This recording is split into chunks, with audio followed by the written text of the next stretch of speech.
Start the recording.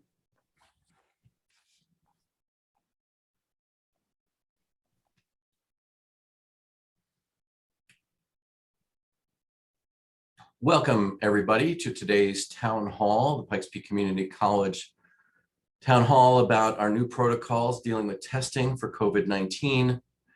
And I want to thank all our attendees to join us. It's just doubled up to 60, 70, there we go. A lot of people joining us right now. We have a great group of panelists here to answer questions. Why don't we start with Tico and just go ahead and quickly introduce yourself, everybody. Hello, I'm Tico Hardy. I'm the Chief Diversity Officer here at the college. And thank you. And Jim? Hi, everybody. This is Jim Mancall, Executive Director of Strategic Initiatives. And Haley, our wonderful interpreter. Welcome, Haley. And Jackie Gators Jordan. Good morning. I'm Jacqueline Gators Jordan, and I'm the Vice President of Instructional Services. And Kim Hennessy. Good morning, everyone. I'm Kim Hennessy from Human Resource Services. I'm serving as the interim vice president. And Dr. Bolton. Yeah, hey, good morning. Glad everyone's on with us this morning. I know a lot of folks are just still getting on, but a quick shout out to Haley, our interpreter. Thank you for being with us, to Carl Ellis for your just always great support on the IT side and making sure that these town halls work well from a technology perspective. And Warren, to you for being our moderator today, really appreciate it. You're great at that job, and thanks for your support as well. Warren, I was thinking perhaps a quick overview of what's happening, and then we just settle into questions from our audience. Sounds good. So just one thing on the questions real quick. I will ask folks to be patient with this. Well, we probably will have a lot of people joining during the call. Some people may come in and have tasks that they have to accomplish in their office or with a class before they can jump onto this. So we may have a fair amount of questions that get repeated, and that's going to be no problem. We'll address those. I also want to let the audience know that the questions we're hearing today will really help us with our frequently asked questions document that we're building for our website. So we know there are a lot of things that maybe keep coming up, and if there are themes that we're hearing today, those will certainly inform us and help us build a better frequently asked questions document that will live and be evergreen on our website as we hear more questions. And so with that, I think just maybe a quick overview of what's happening. So yesterday, I'm sure you all saw it, but just as a reminder, Chancellor Garcia put out a notice that said essentially that the 13 community colleges in our system were adopting what he's calling a new COVID-19 testing protocol. And essentially this means that all of us who are employed by the community college system, as well as our students who are attending classes on campus, and that could really be high flex, hybrid classes. If a student is coming on campus, they're expected to conform with this as well. But that we're required to do weekly testing for COVID-19. And if we don't want to do the weekly testing, then we have the option to be vaccinated as essentially an exemption from that weekly testing requirement. And so that sounds simple enough, and I suppose it is, but there are a lot of nuances to this. And you know, our team sat, and the leadership team of the college, along with our deans and several other advisors who came in and sat with us yesterday, we really tried to work through a lot of the details, and we put those in the email that went out to you all. But I know we missed things, and that there are other questions that are not addressed in those documents. I heard from a number of people yesterday afternoon with additional questions, and so our intent today is to answer questions and to address people's concerns. Our intent today is also that to perhaps provide some understanding around why this new COVID-19 testing protocol has been put into place, and what the impact is on us as members of the Pikes Peak Community College community from this. So I would like to, if I could, just turn this over and let each one of our panelists speak for a minute. And while they're talking, if you in the audience, if you have questions, please jump into the chat, leave your questions, and we'll start to address those shortly. But you know, there are issues around COVID-19 that are directly connected to equity and the students that we serve. And there are also really human issues around what it's like and what it's been like for people who have suffered with COVID-19, and why it's so important that we do everything we can to protect our community here at PPCC. And so if I could, I'm going to call on Tico to share a little bit of her story. Before we do that, I hope you don't mind, Dr. Bolton, I'd like you to start just briefly about how this policy came about, because this wasn't just a quick emotional decision that came from up high. There was a whole lot of input for a very long time with presidents throughout our state weighing in about it. Can you give a little bit of background about that before we go in? Yeah, there certainly has been a very long discussion, and many of you know this because you've been hearing sort of bits and pieces and suggestions about what might be coming down the pipe for a while. But I would say that probably since July, perhaps earlier, our chancellor has been looking at and wrestling with the idea of what we needed to do to protect people on our campuses, as well as protect the mission of our colleges. And, you know, PPCC, much more so than a lot of our four-year partners in higher education in Colorado, has a critical need to be able to serve students on campus. Many of our programs simply cannot be taught in a remote environment, or not taught well in a remote environment. And so a conversation has gone on between Colorado Department of Higher Education, our CDPHE, which is our Colorado Department of Health and Environment, and so that's our state level health department, and the college presidents. And all of us college presidents around the state have been in conversation with our local health departments. As well, we've been really consulting a lot with our university partners, talking to them about things that the vaccine protocols and testing protocols that they already have put into place to try to be informed by their experience. And this conversation has gone on over a number of months. It's been discussed at our public state board meetings, and our state board has weighed in on advice to the system around this.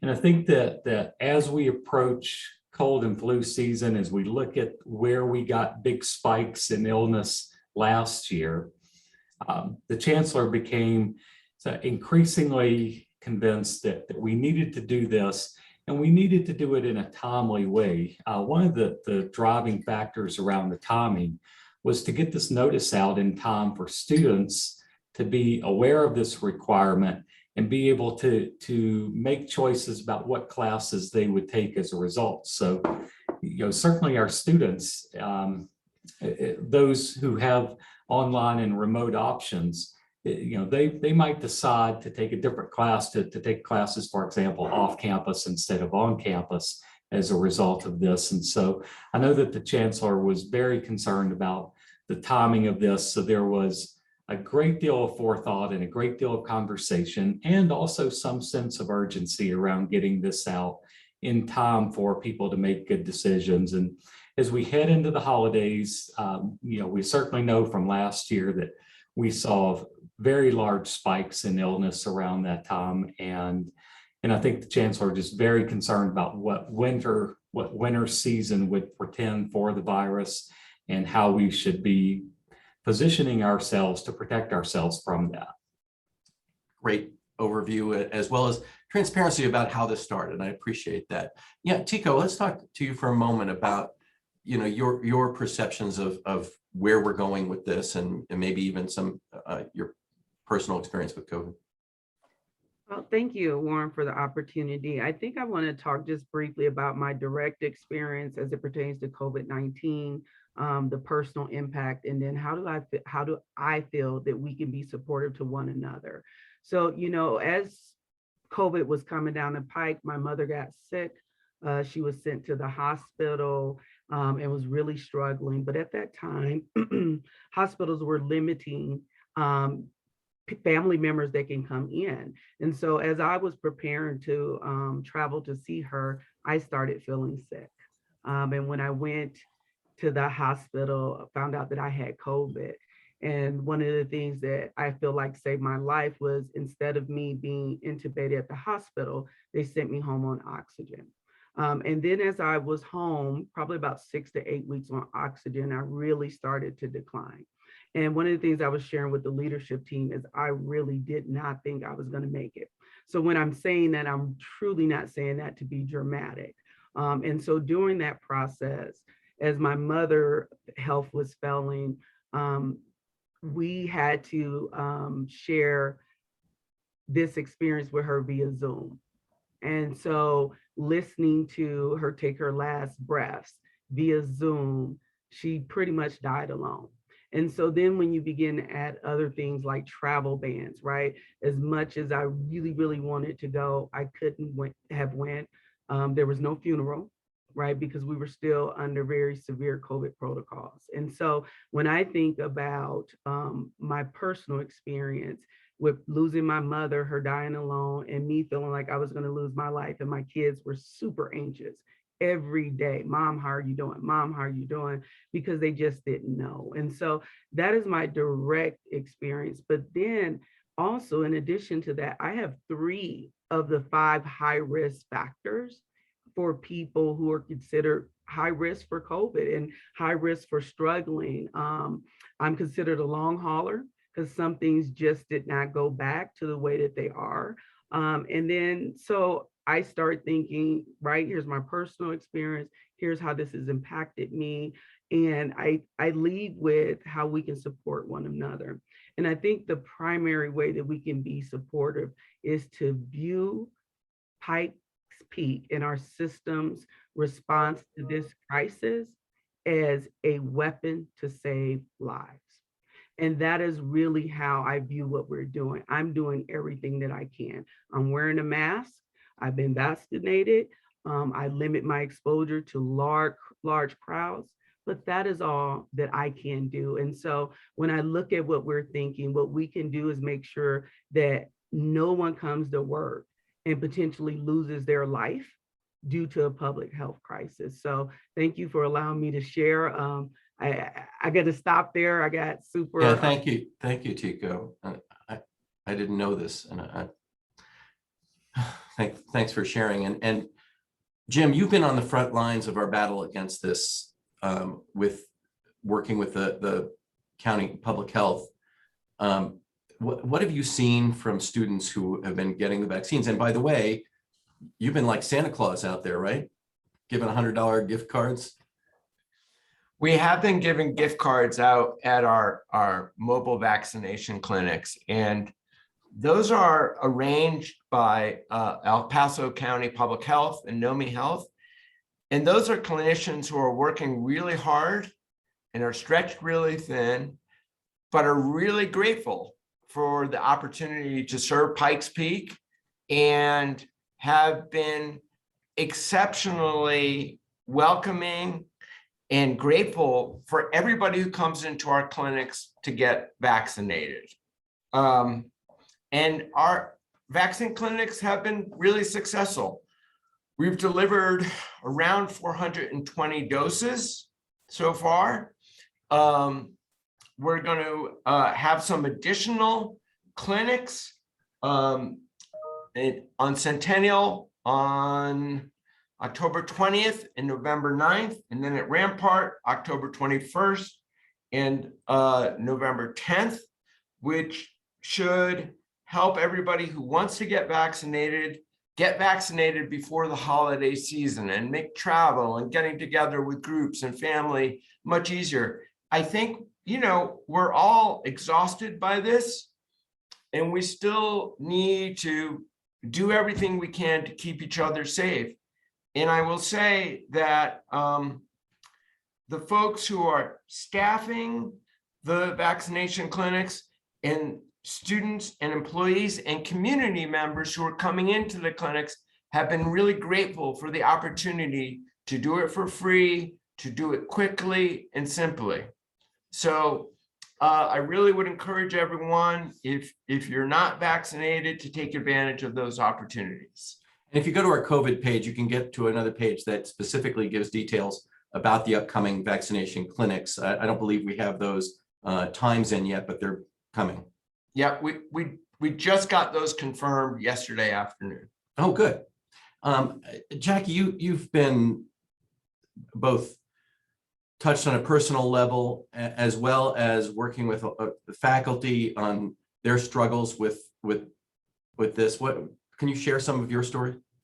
Sure, I'll start first by just congratulating and expressing my appreciation for the academic resources team. That's the Learning Commons, tutoring services, coaches, library services. That was the area that I was managing when COVID was really in the midst of, we didn't know what was happening. And so that and e-learning, that dynamic team really worked to maintain a presence here on campus for our students. So thank you to them. And they were really on the front line, as well as some of our other student support services. So for those who had to be here when we were open, thank you. Personally, very similar to the story that Tico shared, I also experienced loss in my family due to COVID. COVID became very real and personal for me and my family March of 2020.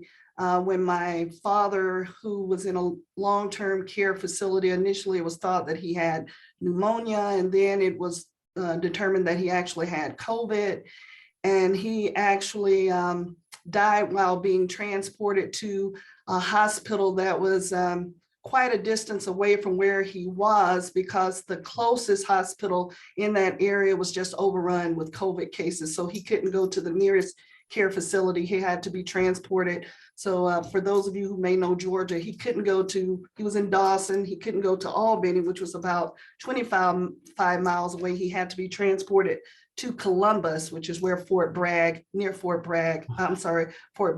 Army Base, which was about 40 miles away. And while being transported, he died alone, not in an ambulance, but in a medical care transport, because no ambulances were available. So similar to Tico's experience, we could not have a funeral. At that time, they were really recommending cremation, and so not being able to see him in that facility either. So we actually had to tell the funeral director of this crematorium the final words that we'd like to be shared over our dad's remains. And so that was a very hard time. And then fast forward about a month, my aunt, who was worked in the care facility where my dad was, that's why we felt very good about him being there, she also contracted COVID and passed away as well.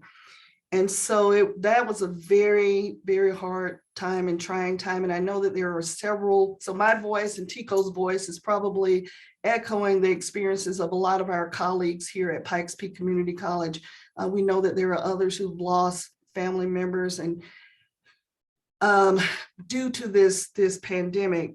And so my position on this, and I did initially share some of the concerns when we talk about the Tuskegee experience and different things. I was really concerned about the speed of the vaccine and why. Is it safe? Is this some type of government conspiracy, or, is this really the right thing to do?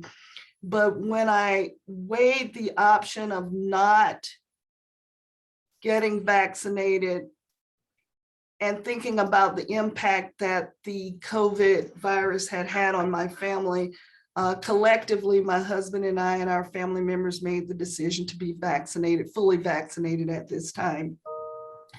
And so I do see it as a public safety measure more so than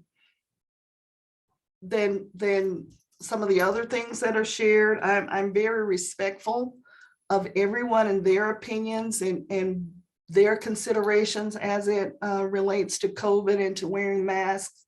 But I just ask, just for those who feel that way, just to consider the impact that this has had on others.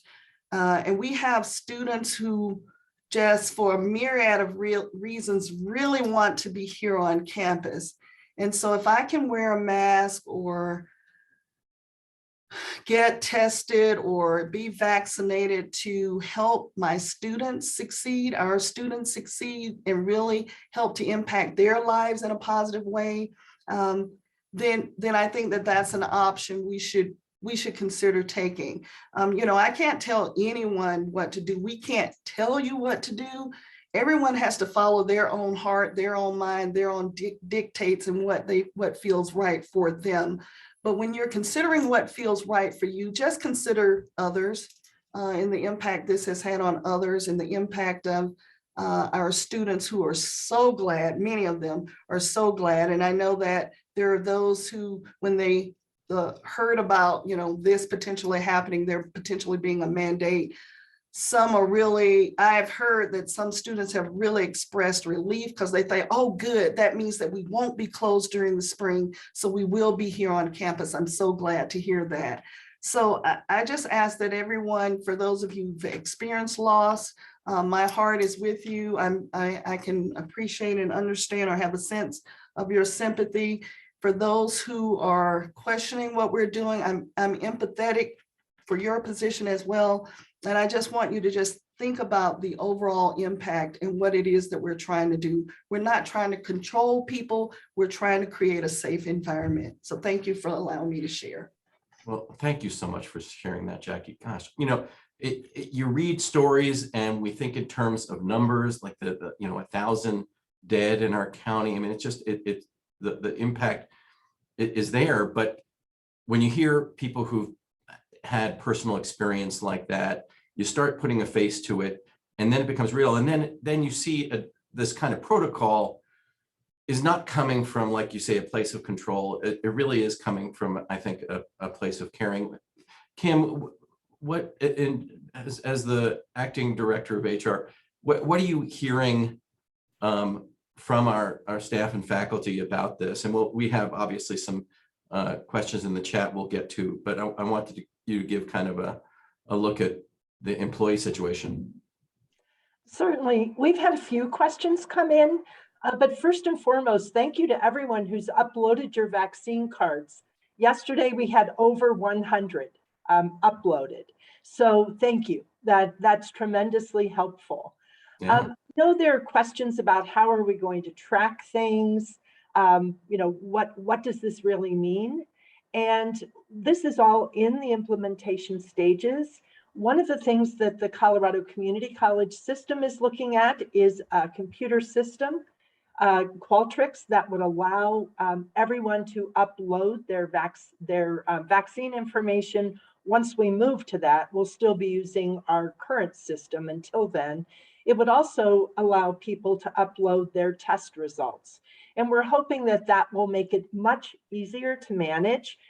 There should be some automated reminders that go out. So we want to make this really as seamless a process as possible. And I think that's going to be one of the things in the next few weeks or month that we'll be able to talk more about and share how that would work. My understanding is it's a phone app, so it should be very user-friendly since everyone seems to have their phones with them at all times. Questions, other questions. I'm seeing questions in the chat about boosters, and from our experience at the clinics, if someone comes in and is a candidate for a booster, the clinics have provided the booster. I know that's evolving guidance, but if someone comes in and they have a recommendation from their medical provider or they receive something from the Colorado Department of Health saying that they're a candidate for a booster, the clinic will absolutely provide that booster. So I think that's been very helpful as well. And I cannot say enough about the individuals who are running the clinics from Nomi Health. I was downtown during one clinic and a community member came in and she didn't have her card and she was very flustered and getting very agitated. And they took her aside, took time with her, looked her up in the system, found her first vaccine so she could get her second vaccine. And just the care that the group is demonstrating, not only to our faculty, staff, and students, but to the community, has just certainly gone along with the Pikes Peak Community College vision and mission and caring. And one of the questions related to boosters is, will boosters be mandated or required?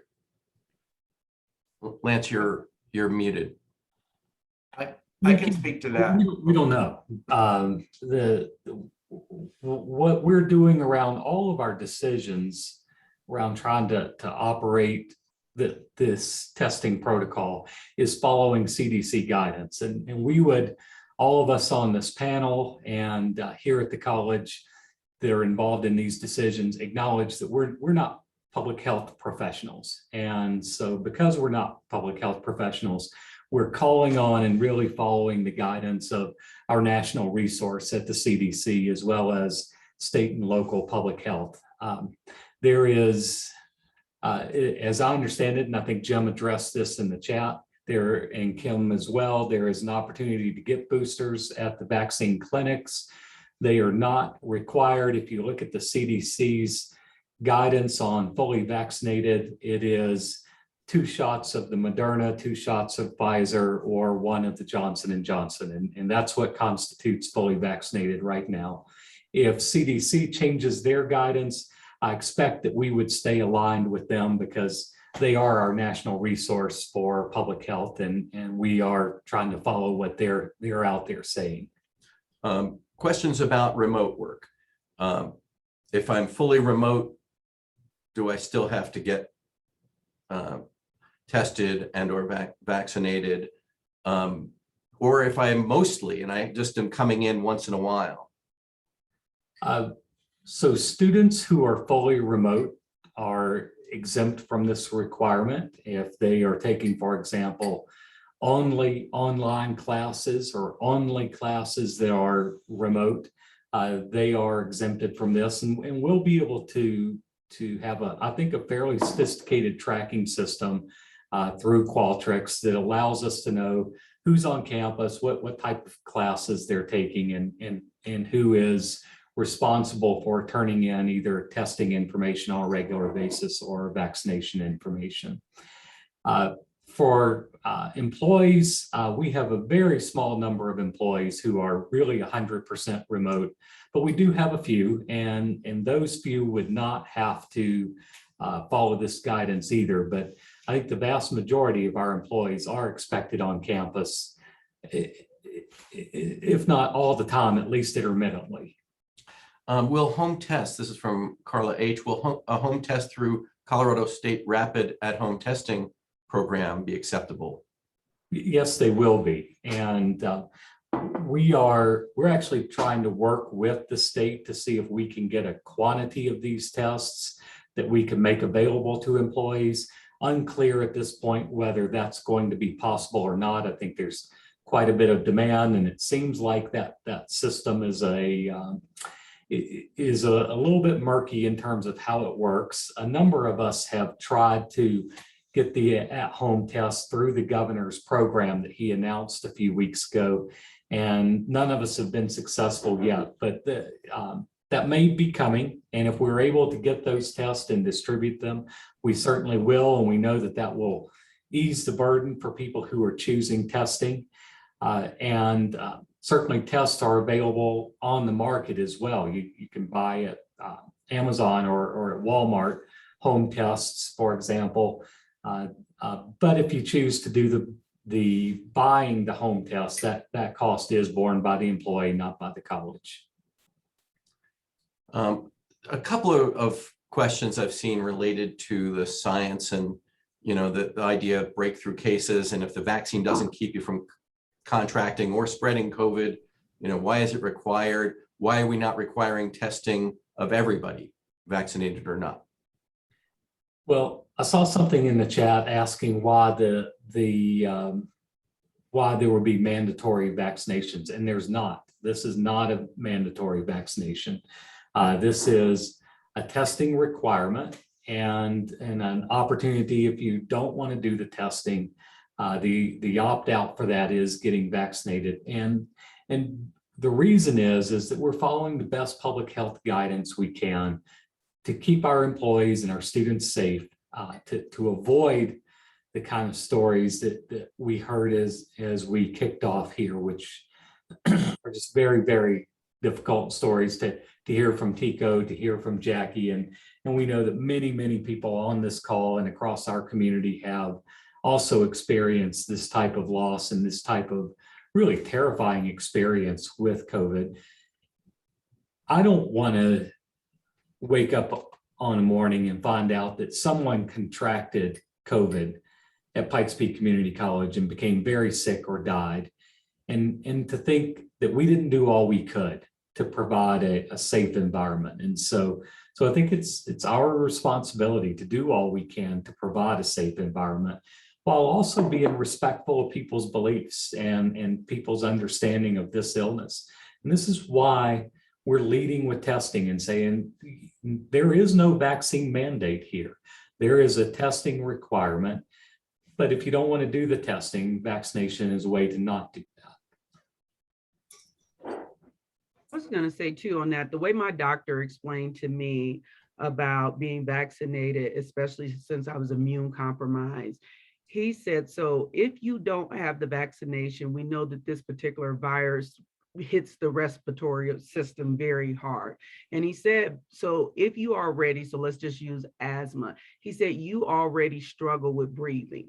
So if you then now contract COVID or a variant, your system doesn't have what it needs to fight that off. So even if I'm one of the breakthrough cases, it will save my life because I'm already operating at a disadvantage. So he was just explaining to me that even with a breakthrough case, this vaccination will probably save my life because it won't hit me as hard as it would initially, like it did when I first contracted that. So just saying though, even with those breakthrough cases, the survival rate and the severity of sickness is decreased, just severe.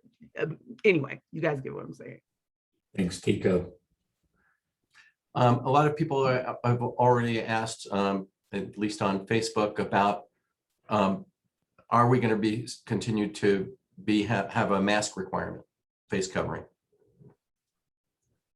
Yes, we will continue the mask requirement at PPCC at this time. And the approach here is a layered approach to health. And so, pardon me, it begins with sanitation and cleaning on our campus. There is a layer of masking.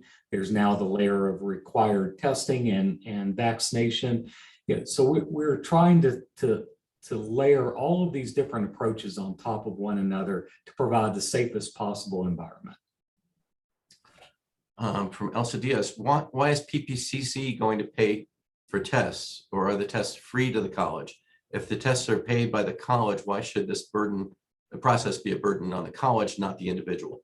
We're not paying for any tests. The governor's office and the state of Colorado has acquired a large quantity of tests. As we understand it, we may be able to access some of that stockpile. If we did, those would be free. We may not be able to access those too. It's just not clear at this time. There are free tests though at multiple sites across our community. And so right now the access to free tests is very clearly at our testing sites across the community. And we provided a link to those yesterday. And that is, I think, the easiest and lowest cost access point for people right now for testing.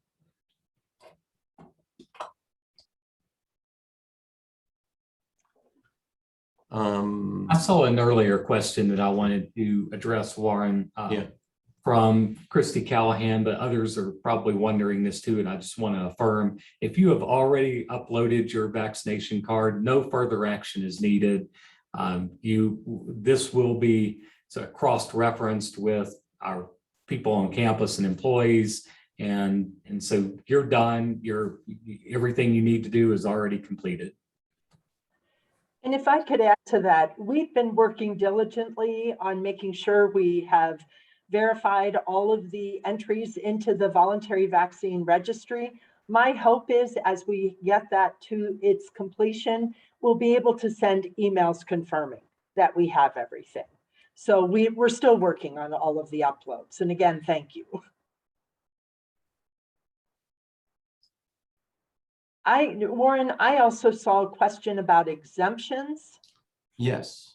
And I think, as Dr. Bolton has clarified, this is not a vaccine mandate, and exemptions come into play when there are vaccine mandates.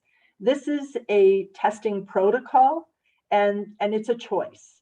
And so since there's a choice, there are no exemptions. Right. So there was a question about religious exemptions, and somebody, again, repeating, Michael McCullough asking, or let's see, somebody was asking, why not test everybody? Well, I saw the question. I don't know that I have a really good answer for that, other than that this is the public health guidance that we've gotten. And so the question referred to, I know someone who is vaccinated who is still very sick from COVID, and we know that that's happening. It's a very small percentage of people who are being hospitalized and who are getting very sick, but it is happening at some level. But what we're aiming at is how do we have the biggest impact with on the health of our community while minimizing the impact on individuals that are part of our community. And so this is sort of under the strategy of doing the greatest good for the community that we're serving. So rather than require testing of every individual every week, which would be quite a burden for a lot of our faculty, staff, and students, and a lot of data for us to keep up with, this seems to us, again, sort of the best compromise of how we manage keeping people safe and keeping on mission. And it's not perfect, and there just is no perfect to this. So this seemed to be the best answer that we could devise. One question, which was just repeated here, is if a student is mostly remote, but then comes on campus for some support services, I think we've been clear about if anybody is planning to come on campus at all, they have to follow the protocol.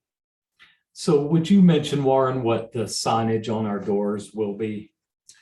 Yes, it will be, basically, don't come in here if obviously you have any symptoms of COVID, if you are not being tested regularly and or been vaccinated.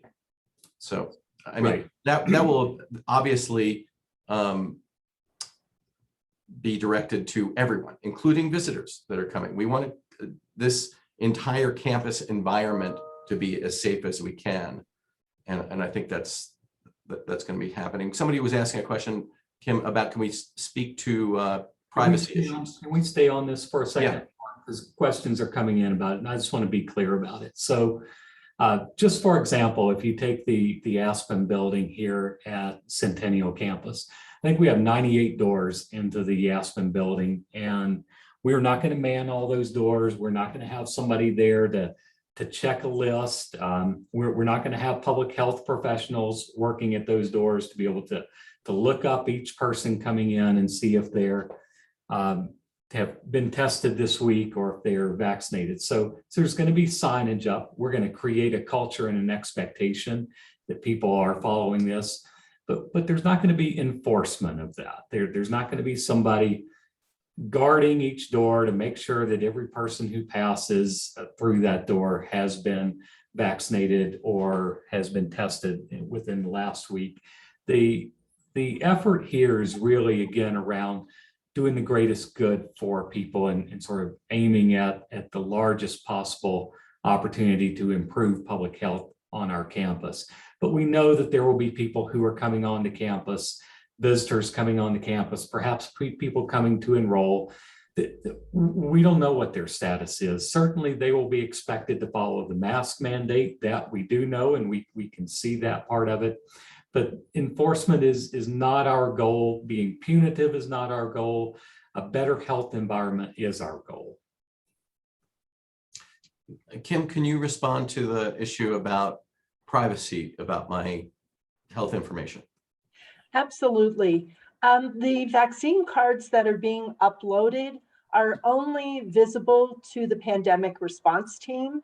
And in particular, those are all coming here to HR.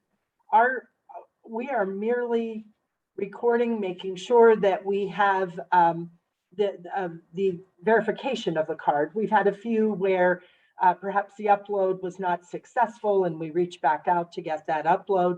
The whole intent of having that initially as we started was to help us as we were doing our contact tracing. It's much easier if you've uploaded your card. If you say you think you've had an exposure and you don't have symptoms and you're an employee, I can go down the line of here's the guidance we give. Vaccinated, exposure, no symptoms. Here's what you do.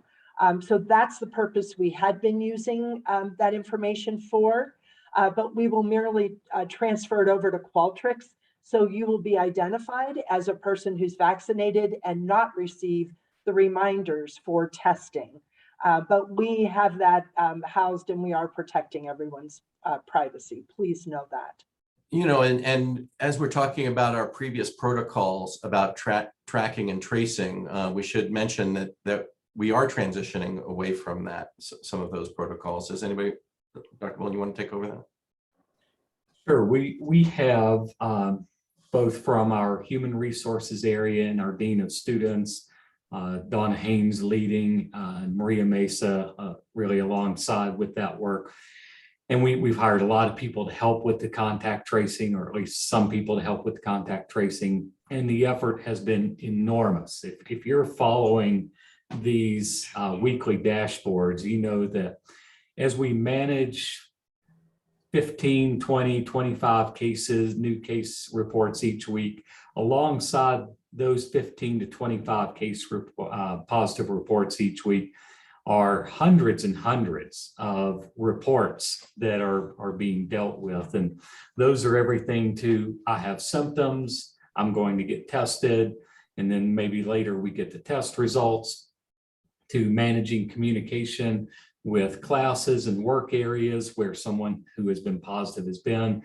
As we transition to a campus where everyone on campus is either vaccinated or testing once a week, we're going to move away from this really enormous effort around contact tracing and really just focus on making sure that people are being tested or vaccinated. And we're going to pull back a lot of that effort around what we've been doing with contact tracing, because honestly, it is not sustainable for our college, and the amount of human effort that it takes to keep up with these hundreds and hundreds, you know, averaging, I think around 500 a week reports that are having to be managed, just not something that we're able to sustain, and not a great use of the college's resources either. And so really trying to redirect those resources and allow those folks who for a year and a half now have basically taken on a full-time jobs as contact tracers to really move back to more of their normal work. Does this mean that for faculty, come next semester, they won't have to do seating charts? I expect that is correct, that the effort around seating charts will not be needed, because we're not going to try to do that kind of contact tracing. I have a question from Sharon Bjorkman about, I have a student with an exemption to not wear a mask for anxiety. Come spring, will these exemptions still be in our classes? I believe that in the spring, we will continue to have a mask requirement, and that there will still be opportunities for people to seek exemptions from that. Glenn Rolfing's pointing out that Colorado College does random testing for all of its employees and students. Why haven't we thought about random testing on site? Thank you, We're a Glenn. different kind of institution than Colorado College, and I'm not sure that people at Pikes Peak would be enthusiastic about being randomly pulled out and randomly tested here. But instead of random testing, what we're doing is much more systematic testing of everyone who's not vaccinated is going to be tested on a regular basis. And I think that that'll really help us very quickly identify if COVID is on campus and take measures to make the campus safer. Amy Cornish is pointing out, can we make sure that we are in touch with our high school student liaisons? My high school students seem to have wear the mask issues. Yeah, I appreciate the question about high school students in general and our concurrent enrollment environment. So for just to be clear, if a student is a concurrent enrollment student and they're taking classes only at their high school, this testing protocol does not apply to them.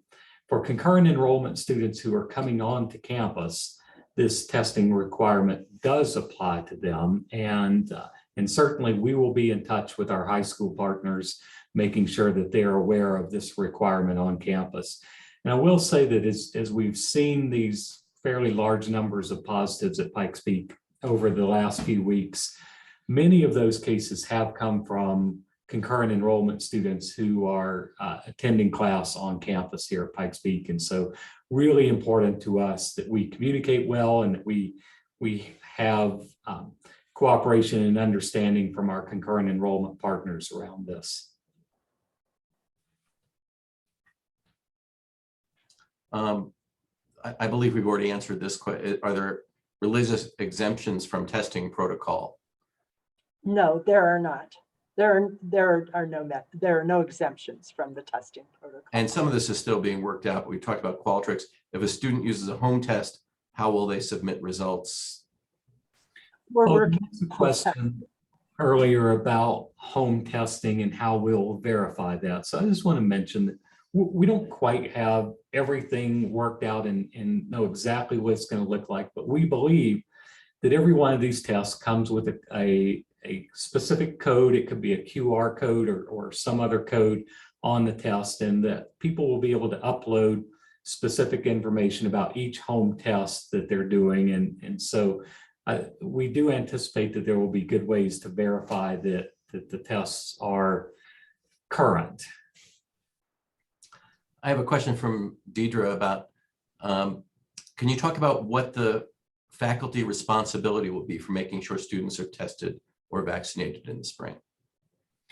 So again, we're still in development with how Qualtrics will work, but I think under our ideal scenario that we're going to use a lot of automation to make the process manageable for the college. And so what we expect is that Qualtrics will send out an email, for example, to anyone who hasn't uploaded a test result, but needs to upload a test result. But if you miss a week, you'll get an email that'll come from Qualtrics, and it'll say you haven't uploaded your information.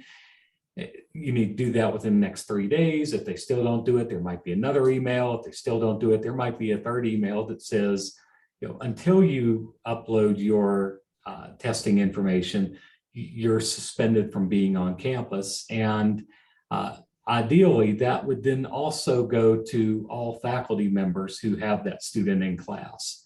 And so if a faculty member got an email that said, Lance Bolton has not uploaded his testing information, he should not be in your classroom, and that person is in your classroom, then we would, I think the best thing would be if that faculty member simply submitted a accident report to let us know, and we can get in touch with the student.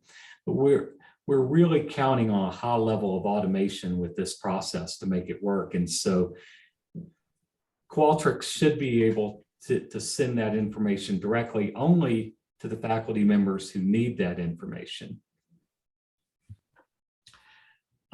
Really a good point brought up by Nate Wadman about dealing with health privacy issues, and that we ourselves own a bit of the responsibility for this. and being careful to do things like don't send an email about the status of your uploads or your vaccination status. Emails are not entirely secure, which is why we have an upload system. Thank you, Nate. And the question about employees that just popped up, yeah, very similar to students, and much easier, of course, to manage with employees because our numbers are far smaller than our students. And so we anticipate that employees who don't submit their testing information, you'll get emails and prodding you or prompting you to get the testing information in. And if that doesn't happen, then those emails would go on up to supervisors and others. One question we'd seen before, which was we addressed in the email, was about whether employees will get time off for testing. We do expect to provide time off for testing. I think we need to look at what the testing time is. And so we've said probably 1 to 2 hours of time that people would be offered if they're getting tested at public sites. I think if they're turning in home tests, there would not be any paid time off to do home testing. But if you're being tested at a public site, I would say 1 to 2 hours, and we'll just try to gather more information and make sure that we have an accurate amount of information, an accurate estimate of how long it takes for people to get from our campuses to the free testing sites and get through that process. But 1 to 2 hours a week, I expect we'll provide. And Jennifer Shabert's asking, will employees be on paid leave while waiting for test results? No. I could get an awful lot of time off. Just, oh my gosh, Warren's gone for another week. Yeah, that'd be a tough thing to manage.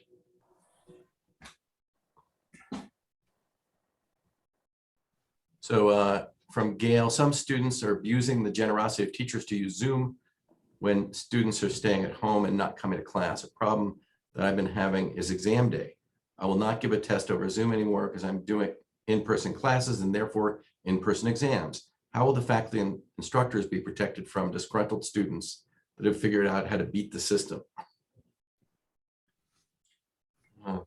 Well, Jackie, you might want to weigh in on this, but really the idea with this is we're going to get out of this whole business of quarantining and people staying home or making sort of day-to-day decisions. And so by having regular testing or vaccination, we're trying to move to an operation that requires much less human intervention into the process and much more confidence that the people who are on campus are safe.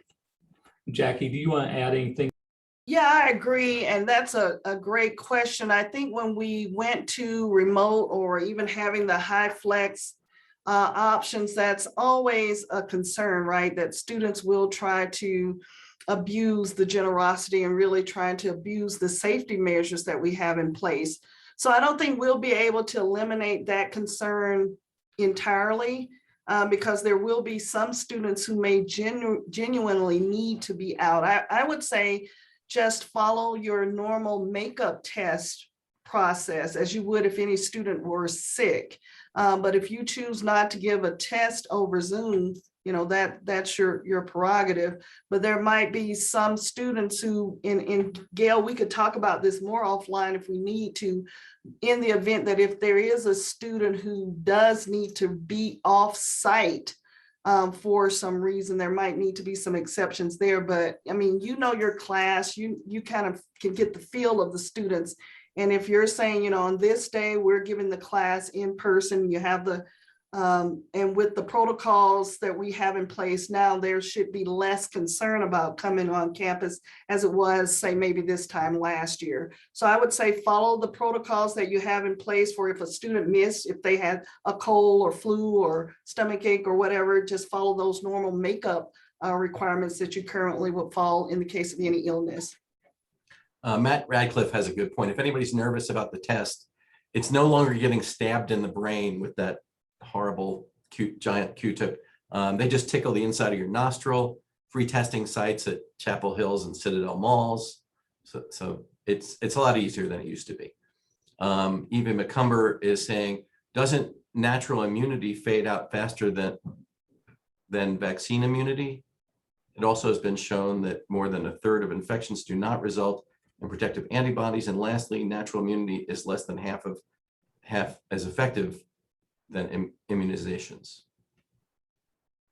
I don't know how much we want to get into the science here, but I just thought we're again, I'll just emphasize and I know people are joining at different times. We are not public health professionals. We are relying on our national resource at the CDC to provide us with guidance and information. So fully vaccinated is as defined by the CDC. So in other words, and she was following up, the idea if you've had it before that you're now immune, that we're not accepting that. You still have to test. Correct. Having had COVID already is not equal to being fully vaccinated. What happens, this is from Jill, what happens if you tested as scheduled, but then get an invalid test result? And we'll need to retest, which could take another few days. So I'm glad for that question, because an opportunity to, again, try to emphasize an effort towards keeping our campus safe, but not an effort towards being punitive towards people. And so we know that this happens, that there are sometimes invalid test results and people need to retest.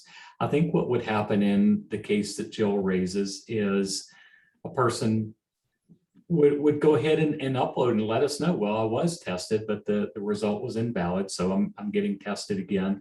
In the meantime, it's certainly possible that the person might get an email from our automated system, depending on how it's built, how it's set up, that says, hey, we haven't received your test result. We need your test result within the next, whatever it is, 3 or 4 days. And there would be an opportunity for them to do that. So we're not striking out on this path of trying to be punitive towards people. And there could be delays in people getting test results because that's happened at our testing sites, depending on what's happening. There could be all sorts of reasons that the person might not get their result in on the day that it would be required. And if that happens, they'll get a prompt from this automated Qualtrics system. That's how we envision it working. And they'll have a chance to get that put into place. Question from Amanda Salazar. Can we get tested in advance? Start the process already of getting tested already, so we don't have to worry about missing work related to waiting for results. Certainly, folks can get tested anytime. And the way that we anticipate this working is that the week that we sort of kick this off, so I think it's December 17th, is that correct? December 16th. Yes. Yeah, that week, by that date, we would like everyone to have either submitted their vaccination records or signed something attesting to the fact that they will provide weekly testing results to the college. And so the following week or the following time that they would be on campus, which for some folks might not be until January, their test results would be required to be uploaded. Question from Christine Sandmore. Are the COVID tests rapid results? Obviously, some of them are. If not, how long does it take to get results? If a person's tested does not need to wait for those results, how does this keep others safe?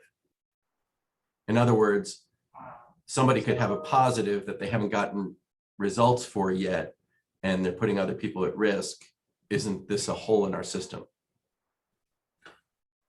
Well, I would just say, again, we're doing the best we can with this. So ideally, we would have test results on the same day, but we don't. So I think that the options around testing there are rapid tests that provide very quick results, but are not as accurate as the PCR results that are being provided from our public testing centers. Or there's the PCR that's really accurate, but takes a few days to get the result. Again, we're trying to accommodate people and make this as user-friendly as possible. We're supporting either, whichever one that employees would rather use. By the way, on the testing, just so we might address this, because there might be a lot of concern from people about all the folks that are testing, at least among our employees.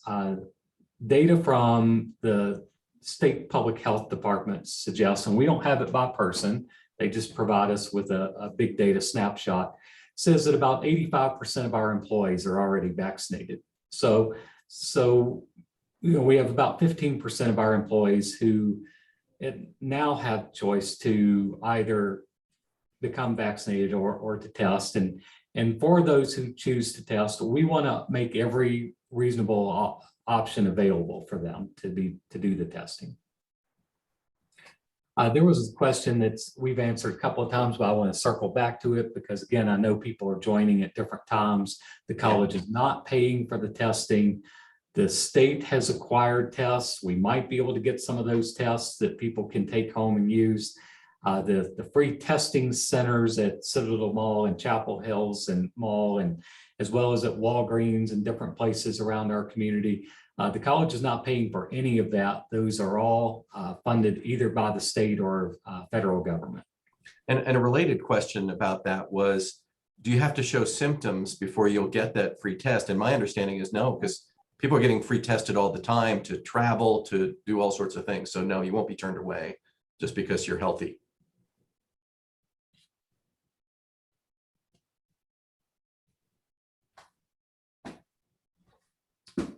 Gina Swanson, it seems there's a push in public health circles for annual vaccinations going forward. Is it anticipated that the mandatory vaccination requirement, which, okay, this is not really a requirement, be expanded to include annual ones mid-semester next spring? My concern is that my reaction to the second one was so extreme that I'll plan for a day off next time. I think plenty of time to plan for an annual vaccine requirement will be helpful. Well, I certainly should have planned a day off for my second one as well. Yeah. Boy, I don't have any answers for Gina's questions, and they're all legit questions that we just don't know. So just an opportunity to say that everything around COVID and our response to it continues to evolve and change, and that we're trying to stay abreast of that. We're trying to keep up with it. So there certainly would be no annual requirement unless the CDC said that there was an annual requirement. Even then, I think that the other piece of this is how COVID is affecting our state and what our numbers look like, what our hospitalization rates look like. Those are all things that Chancellor Garcia was looking at when he put this requirement into place. And so, when this requirement, this COVID-19 testing protocol requirement changes, we just don't know. I think there's so much unknown about what will happen with COVID in the coming months or even years. And so I think our effort is just to keep up with the information coming out and stay current with it, and stay current with public health guidance, and to make the best choices to again, keep people on campus safe and accomplish mission. A related question from that, Kim, is it okay for people to take a sick day for the vaccination if they're feeling horrible symptoms, which can pretty much knock you on keister? As of right now, we still have the public health emergency leave available to employees, and we will provide that for time to get the vaccine, as well as for reactions up to a certain amount of time. I don't know how long public health emergency leave is going to continue. Right now, it's looking like it might sunset sometime in November. And if and when that goes away, yes, you could use your personal sick leave. And I know there have been a lot of questions about, waiting for testing or people, what do we do? And I can't help but re-emphasize, Dr. Bolton, what you've said. If a person is feeling sick, now and when we start the testing protocol, please stay home. The difference when we move into our new process next semester, we won't be collecting information on symptoms. We'll hope that everyone understands whatever you have, whether it's symptoms of COVID or it's a common cold or the flu, please stay home. We will, as we move away from contact tracing, we'll only be asking for positive tests because we are required to report those on to El Paso County Health, and we'll be modifying our testing form. But please, just think of yourselves as well as your fellow workers and students. Do stay home if you're not feeling well. Well, and Rose Angry in her question about that also said she has several individuals requested to work remotely while waiting for the results. If they don't have any symptoms, then it's up to you as a supervisor to manage. We already have given more flexibility about remote work. That may be a decision that supervisors can make, right? Well, I think so, but the important thing about where we're heading is this is routine weekly testing, right, to identify COVID on campus really, but maybe perhaps before people have symptoms or some people don't have symptoms at all, which is really different than someone experiencing symptoms, being tested and then waiting for results. So that person who's experiencing symptoms, being tested and waiting for results, they should absolutely stay off campus. They might need to take sick leave, or if their symptoms are relatively mild and they're able to, then they can work remotely for those days. But as we move to routine testing, as we're talking about, so weekly testing, no, we would not be asking people to stay away from work while they waited for their results, because that's just going to be happening every week. And Glenn Rolfing's gotten a little grief in the chat for asking a lot of tough questions. Glenn, go ahead and ask your questions anyway. You have an interesting one about HEPA filters and whether any measures have been taken by facilities to improve filtration and ventilation on our campus. Well, I think literally just yesterday, a good study was published that established that HEPA filters might help. And so I would say at this point, no, we haven't done anything with that, but it was certainly a study that caught my eye that came out in, I believe, in the journal Nature yesterday to say that HEPA filters could reduce COVID particles from the air. We are working on a ventilation upgrade at our downtown studio campus as part of the renovations there. But as most of you know, we're in very large, not very modern buildings. And so I think we've done the best that we can. We've certainly looked at air exchange inside our buildings and found that they meet public health guidelines. I would say there's always the opportunity to be better.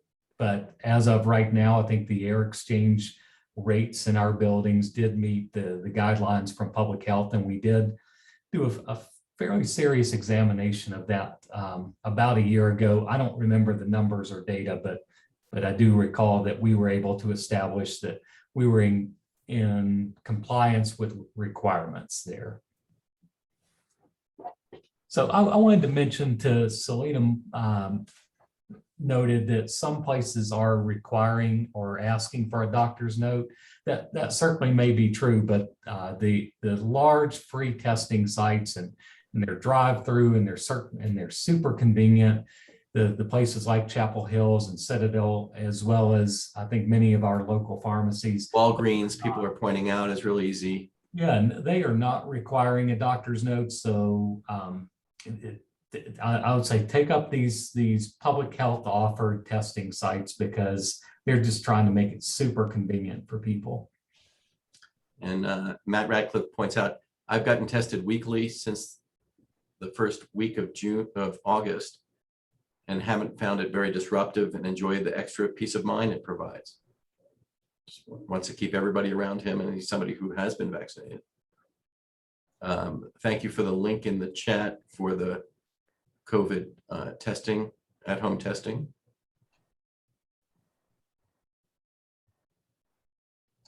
Hey, Kim, while we have a moment, I know you've been doing a lot of great work on frequently asked questions. anything that in your frequently asked questions list that you think we haven't had an opportunity to address? And for those who might be joining this conversation late, we will take the questions that we're hearing, especially the ones that are coming up multiple times and themes around issues like boosters and that sort of thing, and incorporate those into an FAQ that will be on our website. Actually, I think we've hit almost every question that we tried to anticipate being needed in the FAQs. The only one that I saw was, if I am on vacation, what do I do about testing? And if you're on a week of vacation, test when you get back. We're not asking you to go out when you're, on a beach to find a testing site to upload your test. So just plan on testing when you return. You may receive one of those automated reminders, but our intent is for those reminders to be those gentle nudges, because we all have lots on our plate and it's easy to forget that. So that you won't be in any jeopardy if you are on vacation and you test for your return. That would be I think the best thing to do. Do you have any tips for faculty about what to tell their students who are concerned about these protocols? One of the things, and Jackie, please step in here too. One of the things that we're trying to do with our FAQs is to also address student questions. So we have questions for employees, questions that faculty may ask, questions for students. But if you can think of anyone who's on this call, or Jackie, if you could put the call out to all the deans, any questions that anyone thinks might be a commonly asked question, we would love to add these to our FAQs. We really want to make this protocol easy for everyone to understand and to implement. And I think we're well on the way. And thank you, Dr. Bolton, for the early alert on all of this. Yeah, and I'll be meeting with the Faculty Senate at 1 o'clock today too, and I'll reiterate if there are any questions that they have that we didn't get addressed at this time, or if there are any questions they anticipate students will have, to send that to both you and I, Kim, as we work through that FAQ for both the faculty staff side. And we're planning a Facebook Live on Monday at 4 o'clock for students. And it's certainly any of you staff out there or faculty who would like to join that are more than welcome. I think it's important to see where students are coming from. And also, as has been stated, these issues have become so polarized. And I think it's important to be empathetic to people who disagree. If I had somebody who was a student who responded to email with a lot of profanity. I know Jim has heard from that same person. And my response is, if you don't want to get tested and you don't want to do the vaccination, my hope is that you won't lose sight of why you got into this college in the first place, and please pursue your education. If it's not here, maybe elsewhere, but it's difficult to find places, unless you're going fully online, that will not have some sort of protocol to keep their places safe. And I would like to say too, I think as a part of your leadership team and as your colleagues, that we recognize we're experiencing a global trauma, right? Regardless at what level you've been impacted. And so we don't underestimate the anxiety, the depression, the alienation that's coming from COVID-19. But the common thing is that COVID-19 has to be our enemy, not each other, right? And our attempt to try to fight COVID-19 has to be the thing that unites us and not divides us. So we hear we're not exempt. We don't have any superpower, that we're not hit by it and we're not anxious. We are. And so I just wanted to let you all know that we hear you, and we do care, and we are thinking about the global impact of COVID-19. And that really brings up that great point about leading with empathy, in all our dealings with students and one another. an extra dose of gentleness and understanding, because there is an epidemic of anger out there as well that makes it tough to get through. And I was wondering about the people that you're seeing, Jim, getting tested. I imagine that it's all over the map and all the spectrums. Oh, sorry. Yeah, I mean, I can tell you that from the folks, just anecdotally, from the folks who are coming into the clinics. For some folks, they haven't had the opportunity to get the vaccine because they haven't been able to take time off work, or they don't have access to a car. So having the clinics on campus makes that easier. There are other folks, as we know, more and more employers are requiring employees to get vaccinated. And so there are a few folks who are coming in reluctantly and not shy about expressing that, but they're doing it. And as Kim pointed out earlier, the clinical staff are really adept and patient and welcoming of everybody who comes in, no matter their reasons or where they are in the process. And the other part of that I wanted to give a shout out, we've talked about our COVID team and what a tremendous job they've been doing, what a burden this has been done of tracking and tracing. But I also want to point out our health professionals and our nursing staff who've been doing clinicals in very, very difficult settings in our local hospitals and on the front lines. And I just want to give a shout out to them. And I think it's amazing when you consider what they've been going through, that we still have waiting lists of people wanting to go into these fields and make a difference. And that really touches me. I agree, Warren. When we look at our healthcare programs, we see a lot of people who will run to the fire. Exactly. I appreciate you acknowledging that, because they have been heroes through this entire pandemic. Yeah, the other heroes that have been largely unsung and it's, we see it in the workforce struggles that we're having, is childcare workers and people who work in our CDC, our child development center. This has been really a rough time, and they're having a staffing crisis worse than the restaurants are having.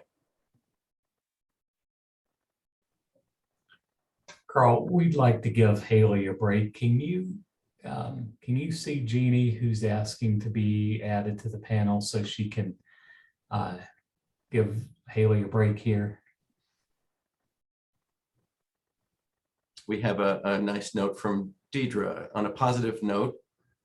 And it's not unusual that you would be giving a positive note, Deidre. Don't listen to what people are saying. You're not negative. On a positive note, out of 40 of my students, 30 of them were vaccinated. They self-reported during a class discussion last week. I wonder if those numbers are representative of college-wide. This is interesting, and that's been a real challenge for us in getting percentages of vaccinations from students and faculty. And you want to talk about that? Yeah, so I think our staff numbers are probably fairly accurate, but somewhat underreported. Our student numbers are probably significantly underreported.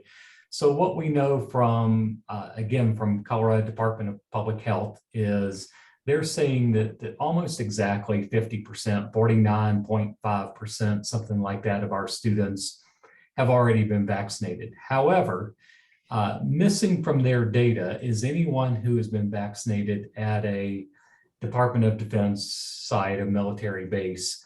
The military does not share their data with the state, and so we don't know about those numbers, but we would estimate that with students, we could easily be missing 20% or so from those numbers. So instead of being at 50%, we might be more like at 60 or 70% of our students vaccinated, which really goes right in line with what Deidre is saying there.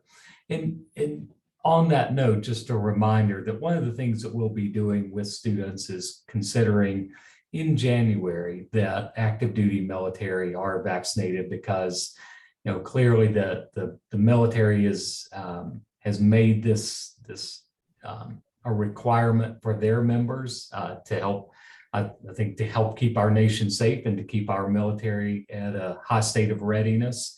And so we're not going to be sort of double checking on them, that we're going to consider that they are vaccinated. But also many veterans have chosen to be vaccinated on military bases or at DoD sites. And so we don't have access to those data. And so folks will need to upload those individually. Nice note from Gina Swanson. Godspeed to all of you in your efforts to keep everyone safe and our college open. My eyes have always been and continue to be on the lives we are changing by offering an affordable and high quality education to our community members. And those directives and that mission is behind all these decisions. I firmly believe that. I just want to say, yeah, go ahead, Jackie. I was just going to say, I just want to say thank you to Gina for that message and for that poignant reminder of why we're here and why we're putting forth these efforts, and this protocol has been established, because that's a sentiment that's shared across the system. And I know that we may have some students who, as someone mentioned, that they might not want to be vaccinated or get tested and may choose other educational options. I hope that's not a large number of our students, but we know that that might be a number of our students. And, and I'm also aware in my position as VP of Instructional Services that might be the case with some of our faculty and full-time faculty as well as part-time faculty too. So, this is a personal decision and a personal choice. Choice is the optimum word that we're using here. It is a testing protocol. So individuals are being asked to either test or be fully vaccinated. And that's really what we're looking at. And if there are those who this personally is not what they can or can't do, I just ask that you think about the students that we're working with. And if it's something that you can't do, please make that determination as soon as possible so that we can continue to offer a high level of courses and success opportunities for our students. I don't blame anyone for doing what they feel is best for them, but it's our responsibility to then do what's best for our students. So if this is something that just personally you just cannot see your way either wanting to do one or the other, and that's you're pretty solid that's how I feel, I totally respect that. I thank you for being true to who you are and to your feelings about this, but please give us the opportunity to do what's best for our students so that we can be about the business of helping students succeed here at PPCC. Yeah, thank you, Jackie. Wise words as always from you. And to Gina, thanks for reminding us that this is why we do what we do, and this is why this is important. A question from Myla Jackson. A question: will enrollment expectations, especially for CTE programs, be taken into account if we see a significant drop due to testing mandate? Yes, I think the college is preparing. We're preparing ourselves for the potential that we might see a significant enrollment decline as a result of this testing protocol. And we're preparing ourselves, certainly trying to make decisions around our budget and how we're using the emergency relief funds that we receive to make sure that we're able to weather that if indeed a significant drop in enrollment does occur. We're trying to kind of look at it budgetarily, as we always do, from a conservative lens of saying, kind of what's worst case scenario, how bad might this be, prepare ourselves to be able to deal with that. And if it isn't that bad, it's always easier to sort of move back and provide more funding to operations. Right now, what we're doing is really trying to examine any hiring that we're doing, can some of that hiring wait until spring semester enrollment is known, and we can revisit those decisions at that time. So I think one of the things that the college might feel as a result of this, and to Isla's question about enrollment and not just CTE programs, but in general, is that you're likely to see some slowdown on some of our hiring processes, not all of them, but some of them. And we may have some things on hold until we know what spring semester enrollment looks like.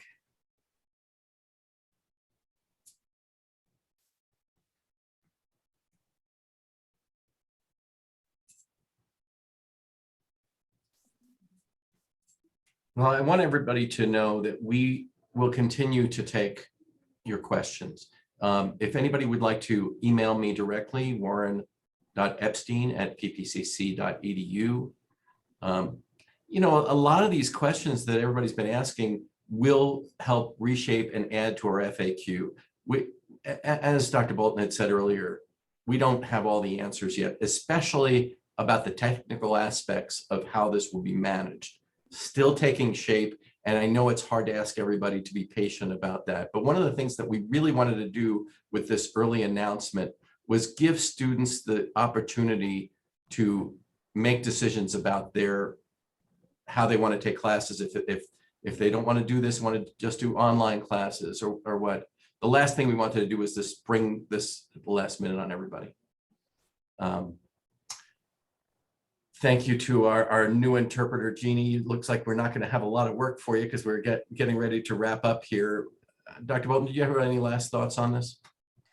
Well, very much appreciate the conversation. Thanks to those who were here. If you talk to colleagues and they express regret that they were not able to attend, please let them know that this will be the recorded version of today's event will be on our website, and we sent a link to that yesterday. Really grateful for the conversation, and I really appreciate the respectful conversation. I think these are, as I acknowledged yesterday in my letter to the campus, these are tough questions, and we're trying to get this right. We're trying to navigate this in a way to best serve the mission of the college, to best take care of our students, and to best protect the health of all of us who work here at Pikes Peak. And so do know that whether you agree with us or not, I think our intentions are the very best to take care of you, to protect you, and to keep our college open and running and serving its mission. And thank you again for being here, and we will continue to provide more information as it's available. All right, thank you everybody for joining us. Thank you, interpreters. And a reminder that we will have a Facebook Live for students at 4 o'clock on Monday. You're all welcome to join that on the PPCC Facebook page. And everybody have a wonderful Friday and a terrific weekend. Stay safe, everybody. Bye.